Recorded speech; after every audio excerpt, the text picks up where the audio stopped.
Close your eyes for a moment and imagine the scene. You are in front of a glass of water. The light perhaps comes in through the window. Your hands hold the glass. You take a deep breath and begin to say sacred words, a prayer you learned or that came from your heart. But deep down, in the silence that exists between one word and another, there is a question you may have never allowed yourself to ask. What does your body truly believe while you ask for healing? This is the key that few people see. Dr. Bruce Lipton, a scientist and reference in epigenetics, demonstrated in his studies that the cells of your body do not respond to what you consciously think. They respond to what you believe at the subconscious level. And the moments of greatest emotional vulnerability, such as when you bring the glass to your lips and connect with a prayer for healing, are exactly when these deepest beliefs manifest. You can repeat the most beautiful words in the world, but if deep in your belly there is the tightness of someone who has tried and been frustrated before, who still fears the diagnosis, who does not fully trust their own ability to heal, the water you drink will carry this contradictory message. There is an invisible mistake that most people make, and perhaps you've made it too, transforming prayer into another ritual of anxiety disguised as faith. You are not asking for healing. You are unconsciously declaring illness by focusing on what you want to eliminate. Every time your mind repeats the word healing while your body feels the fear of illness, you create an energetic short circuit. Bruce Lipton uses a powerful analogy, the biological motherboard. Just as a cell does not wait for orders from the nucleus for everything, you do not need to wait for an external miracle. The chemical environment of the cell is what activates or deactivates genes. The water you drink is the symbolic and real environment for your beliefs. It is not magical by itself. It is the field where your biology meets your spirituality. And here comes a second point, which could completely transform your practice. Joe Dispenza talks about something called the dopamine of waiting. Your brain, over time, becomes addicted to the expectation of future healing. You feel anticipatory pleasure when imagining the moment you will be healed, but this anticipation keeps you in the frequency of lack, not fullness. You drink the water hoping that something will happen, and that something is always in tomorrow. The problem is that tomorrow never arrives. What arrives is always now. And if now you are asking, you are vibrating absence. True healing begins when you drink not to obtain health, but because you already allow yourself to feel health while you drink. Have you ever noticed that your throat pronounces faith, but your belly still tightens with fear? This dissonance is not a moral failure. It is not a lack of spirituality. It is a biological conflict between the prefrontal cortex, which tries to command with beautiful words, and the limbic system, veteranly programmed by previous experiences of frustration. Your body has memory. It remembers every time you asked for something with a tight heart, and it didn't come. It remembers every diagnosis that hurt. It is not against you. It is trying to protect you from a new disappointment. The problem is that this protection becomes an invisible wall between your prayer and your healing. Beware of transforming the sacred into a spiritual checklist.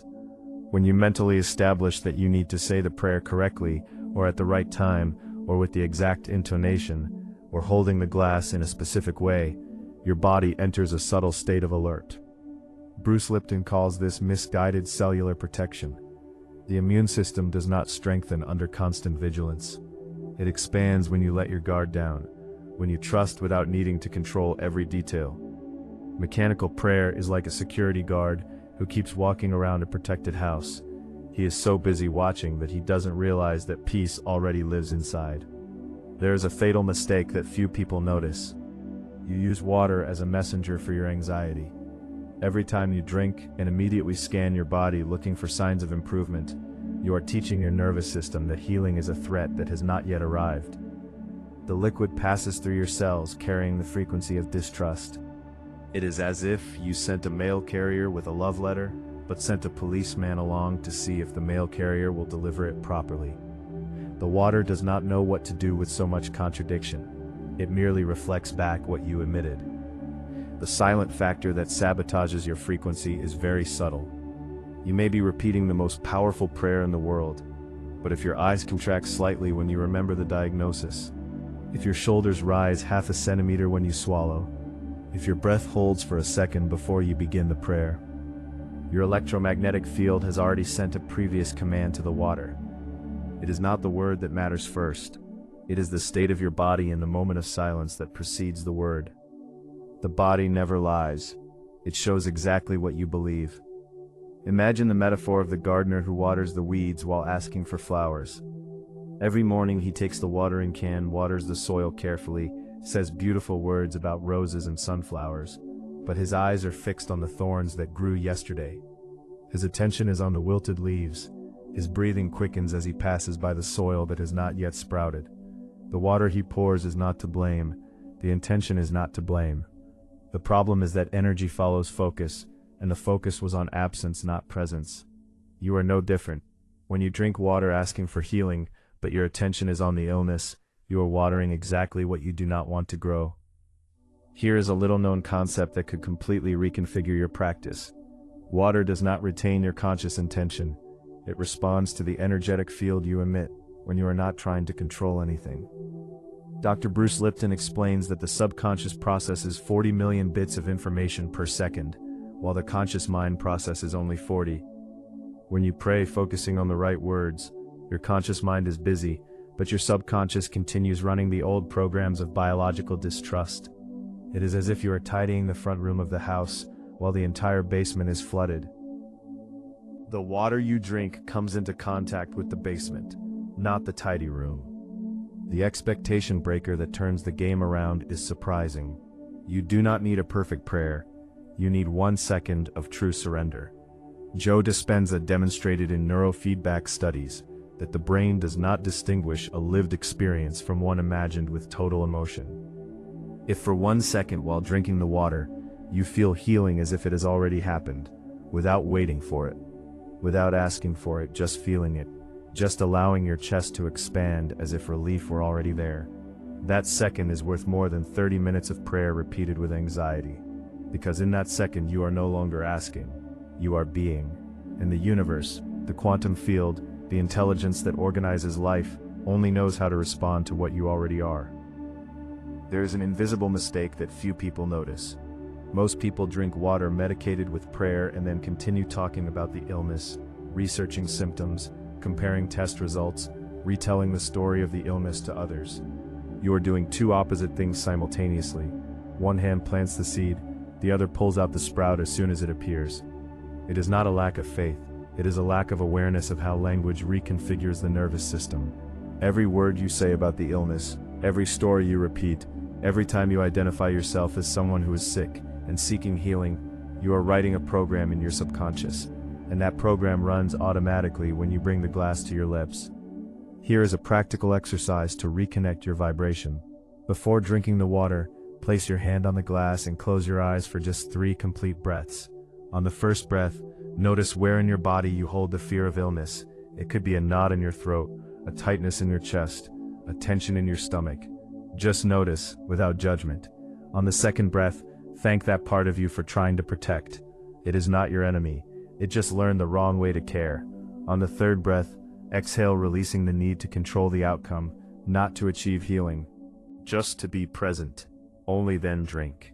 The difference between the prayer that comes from scarcity and the one that comes from fullness lies in these 3 seconds of honesty. Think of the analogy of the musician who goes out of tune by trying to play perfectly.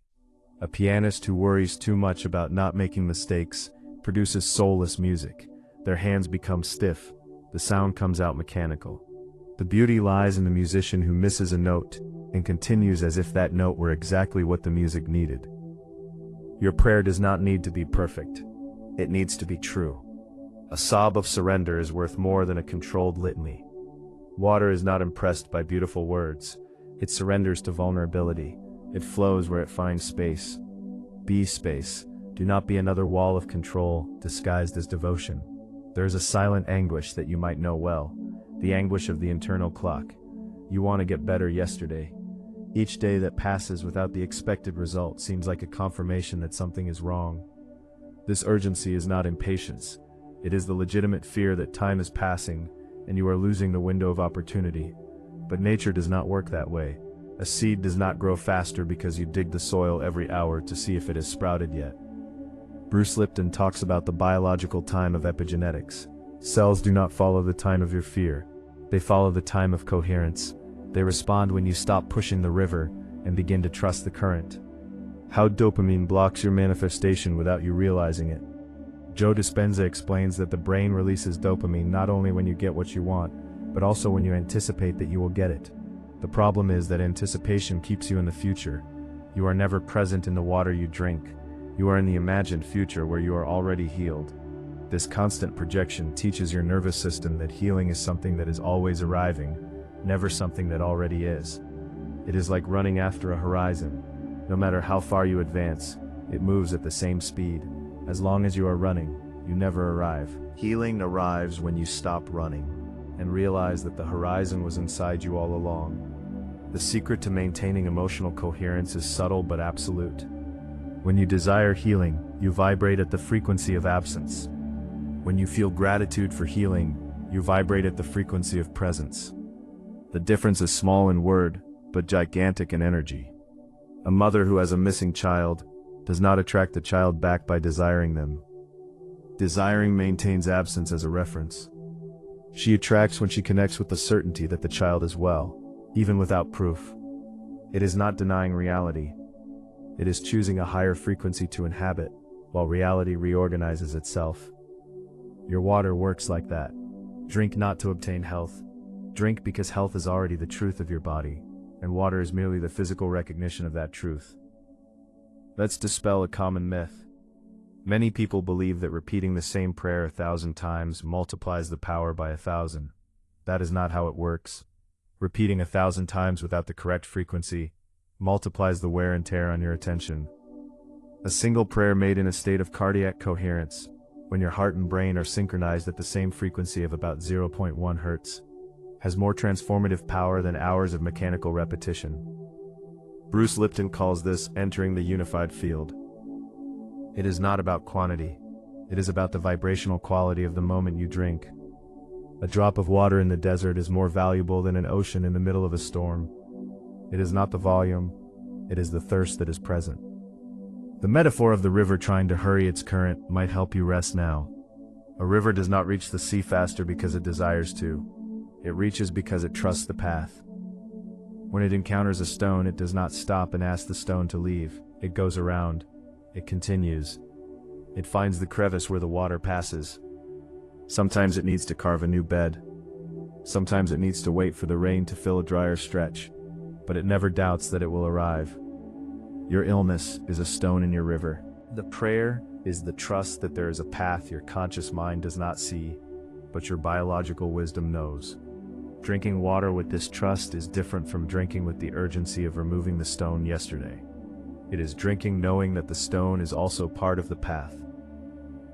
Now, I would like to invite you to a different practice. Bruce Lipton teaches that the biology of belief is not poetic metaphor, it is science. Your cells are listening not to what you say, but to what you feel in the silence between words. The next time you drink water, do not make a prayer, be the prayer. Do not ask for healing, be the healing for 1 second. 1 second of true fullness, the time it takes for a cell to receive a chemical signal and change its genetic expression. You do not need to sustain this state for hours, just 1 second of absolute presence, without asking, without waiting, just being. That second is a seed, and seeds, when planted in the right soil, grow on their own. Neville Goddard, one of the great masters of the law of assumption, taught that the secret is not in visualizing the perfect scene of your healing with rich detail. The secret is in finding within your body the anatomical sensation of already being whole. Ask yourself now, in silence, where does this sensation live? In the chest that expands for no reason, in the silence of the mind that stops fighting, in the water that goes down your throat and you don't need to control anything. It is there that transformation happens, not in the future. Now, healing is not a destination point. It is a state of permission. It is the permission for the intelligence that made your heart beat without you commanding it to do the rest as well. There is one final mistake you cannot make after watching this video. Do not turn this knowledge into yet another technique to master. The spirit does not submit to control, It responds to surrender. You do not need to learn to say the right prayer. You need to forget all the wrong prayers that taught your body to ask with fear. Water does not need beautiful words. It needs you present, whole, trusting that the same power that makes the seed break through the asphalt is inside each of your cells, just waiting for you to stop shouting instructions and start listening to the silence that already knows the way. I do not promise you will heal in 7 days. That would be an irresponsible lie. But I promise you will find yourself at a level where healing is no longer the main goal. The goal is the peace of drinking a glass of water without fear. The goal is the freedom to feel your body without scanning for threats. The goal is the dignity of existing exactly as you are now, and still choosing to believe in the possibility of transformation. This is what Bruce Lipton would call applied expanded consciousness. It is not about fleeing from illness. It is about being greater than it in the moment the water touches your lips. What if the pain you feel today is exactly the portal to the life you have always sought? What if each sip of water, each breath, each silence between the words of your prayer were a step not out of your pain, but into your own strength? You are not broken, you are in transformation, and the water, that liquid memory of the world, is waiting for you to finally drink it not as a request, but as a recognition. Healing is not something that comes, it is something you remember, and the memory lives in the silence, in the glass, in your hand,